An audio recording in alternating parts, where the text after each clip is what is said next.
৭১ ও ২৪ দুটোর মহিমা আলাদা।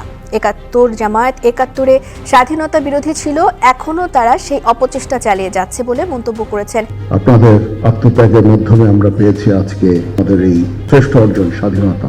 আপনারা জাতির শ্রেষ্ঠ সন্তান। দেশের স্বাধীনতা রক্ষায় আপনাদের দেখানো পথ ফেল করে আমরা পথ চলছি। ৭১-এর ঘাতক চক্র তারা এমন ভাবে উঠে পড়ে লেগেছে, তারা মুক্তিযুদ্ধকেই আজকে পেছনের দিকে টেনে নিতে চায়। 2025-এ বিজয় দিবসে দাঁড়িয়ে কথা পরিষ্কার করে বলতে চাই, এই ৭১-এর ঘাতকদের জায়গা বাংলাদেশে হবে না। স্বাধীনতা দিবসকে কেন্দ্র করে দেশে চলছে মুক্তিযোদ্ধাদের খুন, কবরে আগুন, এমনকি মুজিবনগরের স্মৃতিসৌধ ভাঙচুর। তারা আজ বিজয়ের মাসে আমার বীর মুক্তিযোদ্ধা ভাই, আমার সহযোদ্ধা, খুব একটা ভালো মানুষ ছিল, খুব ভালো মানুষ ছিল, তাকে নির্মমভাবে আজ বিজয়ের মাসে মারছে। আজকে মহান বিজয় দিবস, একজন মুক্তিযোদ্ধার গর্বের দিন, আমাদেরও গর্বের দিন। আমার বাবা একজন মুক্তিযোদ্ধা, আমরা এটার অনুষ্ঠান উদযাপন করবো। সেই জায়গায় আজকে আমার বাবা মুক্তিযোদ্ধা বিদায়, আমার বাবার কবরে আগুন।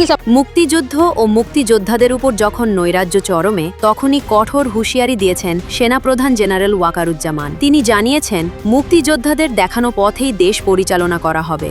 বঙ্গবন্ধুর প্রতি কৃতজ্ঞতা, উনি আমাদের একটা স্বাধীন সার্বভৌম দেশ দিয়েছেন, এবং যে দেশে আজকে আমি সেই স্বাধীন দেশের আমি আজকে সেনাপ্রধান। সমস্ত শহীদদের প্রতি আমার কৃতজ্ঞতা।